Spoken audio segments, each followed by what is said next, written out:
This is the TST Defender, a 48-volt e-bike with giant 26 by 4-inch fat tires and a super durable frame. And if you stick with me on this ride-along and review, I'll show you all the reasons why I think it's worth the $11.99 price tag, as well as test the range, the top speed, and of course, we're going to unbox and assemble it too. Alright, we can see for this ride, I've also added my lock so I can go indoors. And we also have a little saddle with the toolkit inside. And we're off. The mechanical shifting feels pretty smooth. I'm in first gear right now. Go right here. Let's get into gear 2, gear 3. Still no pedal assist, and you could definitely pedal it, no problem. And all right, so now we're gonna do a pedal assist top speed test. Oh, not now. Pedal assist 1 is about 9 miles an hour, maybe 10. Pedal assist 2 looks to be 11. Up in pedal assist 3, we get a little more oomph, and looks like we're sitting at 14 miles an hour in pedal assist 3. Pedal assist 4, we're getting about 16. And then in pedal assist 5, looks like it just wants to give us 20, 21.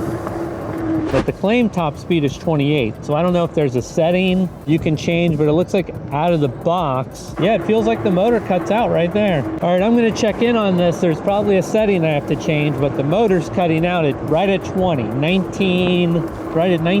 miles an hour. And uphill, let's see how we do. Throttle only. Yeah, we're off. Oh, that dropped us down a battery. How far are we? We're 3 miles in. Brake check. How do you know the brakes work? All right, what do we have here? Let's see if we can't test out this suspension and these fat tires on some stairs. All right, here goes another hill climb test. 6 miles an hour, Mustang car, followed by Chevy truck, and we're off. All right, it's time to get out of this side of the neighborhood, go see what else we can find. All right, let's go check out some sailboats. Let me at least lock up this first. Oh, hello, train.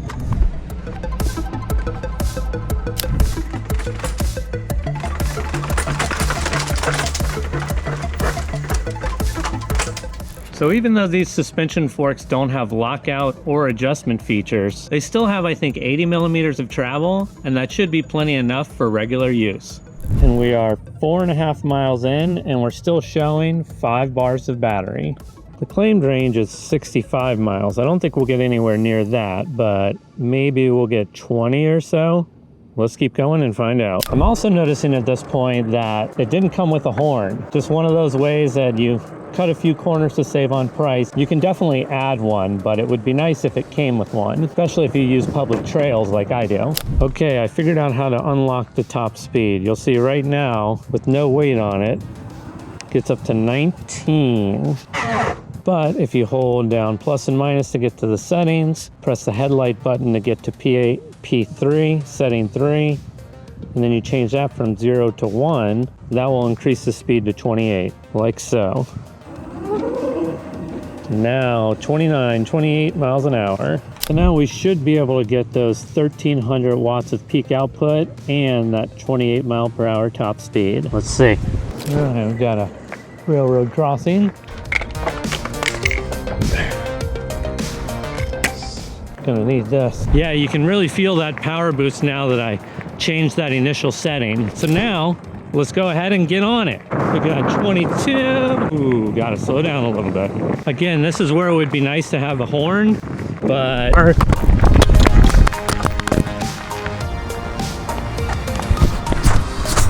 right, beautiful downtown Bellingham. Oh, they have such nice green boxes here. Now let's see if we can't get that top speed, 20.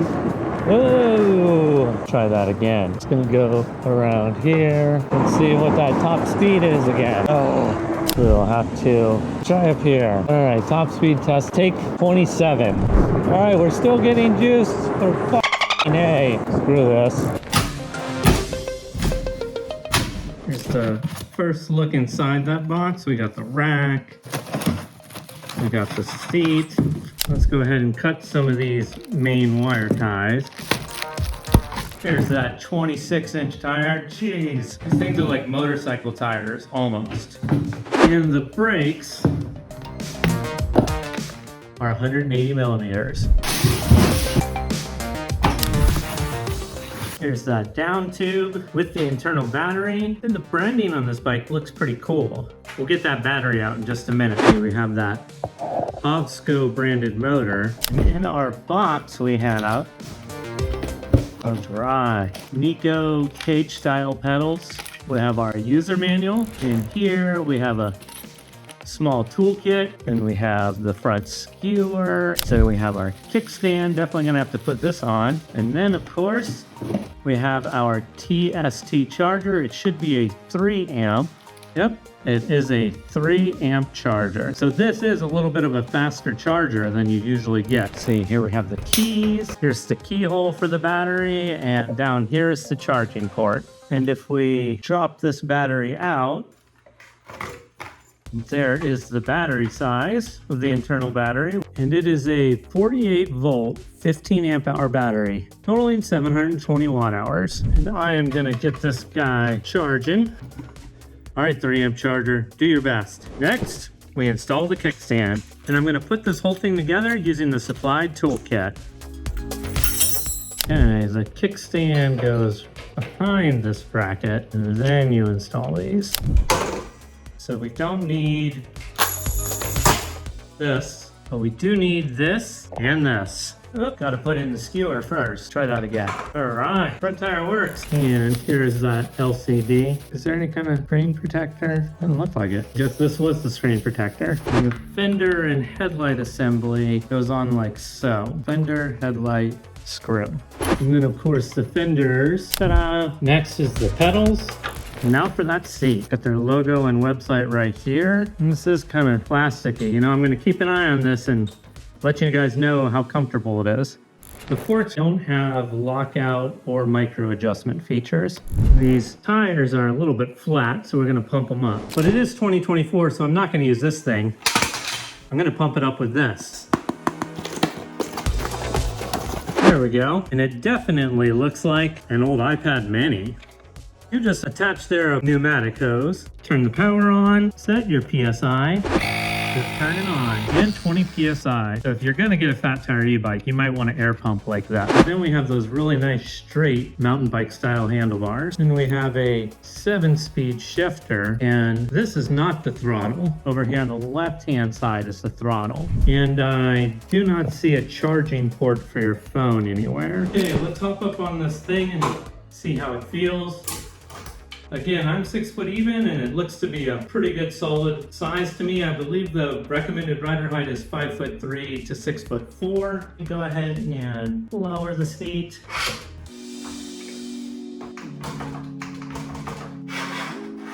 You know, if you're a really tall guy or you like a really high ride, and if we were to do a little measurement here, the standover height would be right around 28, 29 inches. Would you look at there, the battery's fully charged and ready to go. We'll just slide that full battery. We'll just slide that back in there.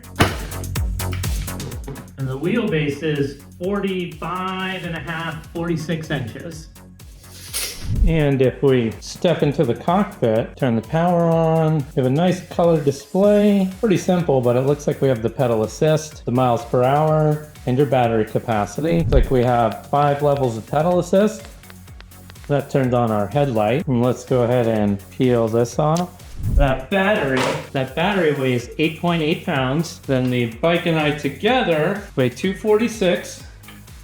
And if we subtract from that my weight of 184, it should be right around 71 pounds. Another hill climb test. Again, shouldn't be a problem because of that 1300 watt. Will we get green all the way up? Let's see. Ah, beautiful bike lane. And we're just coasting right up this. See if we can't get that top speed test on a little bit of an incline. 22, 23, still is giving us juice at 25, 25, 26, 27.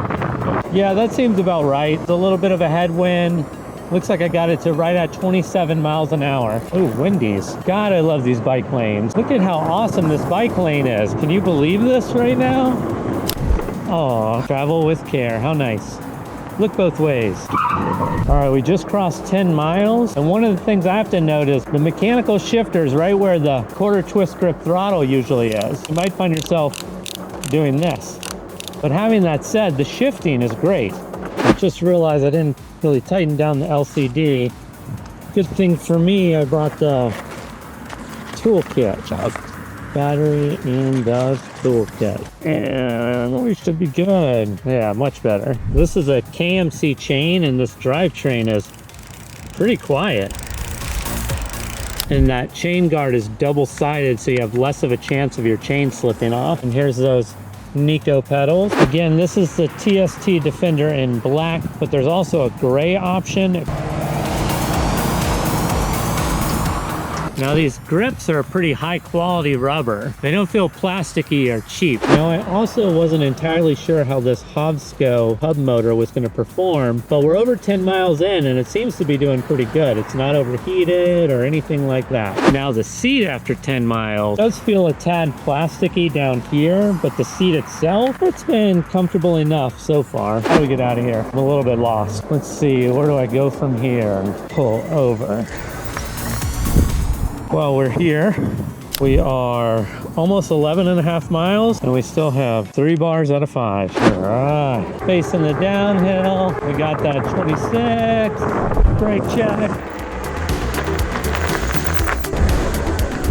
The brakes work. I'd say those radius brakes work. Other things to note, like, yeah, this LCD, it's pretty basic, but I actually wouldn't knock that, especially if you're on the market for your first e-bike. It's so intuitive and simple to understand. I mean, Fairhaven. Yeah, I mean, there's a lot of bells and whistles on other e-bikes, and just to have just your pedal assist, your headlight, and your on-off switch. And the fat tires are just brutal. I mean, just looking down at these things the whole time you're riding, I don't want to say motorcycle, but it gives you the feeling you're riding a small motorcycle, an electric mountain bike motorcycle. All right, so we're right at 16 miles, so we're about to head back so I can give you my official range results. But before we do that, I'll tell you a little bit about what I like and don't like. All right, Tacoma.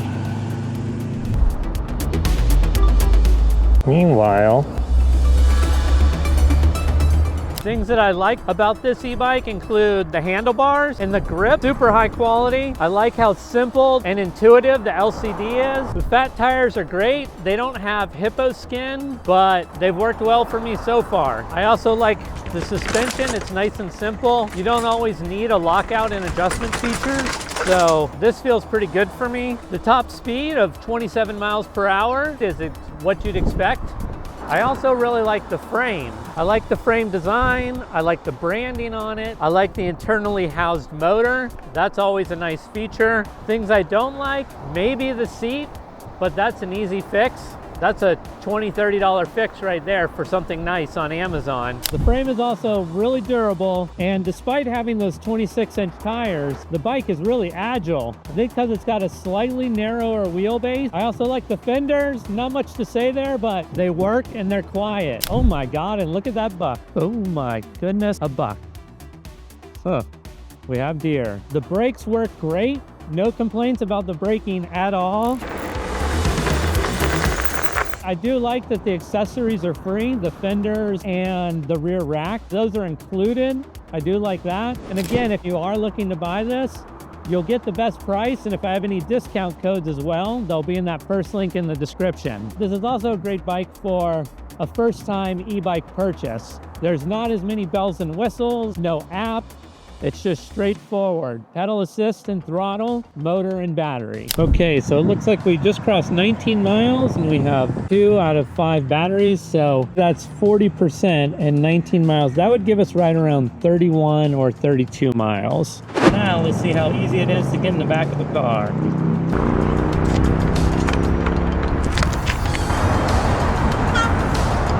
I'm gonna put this in back tire first.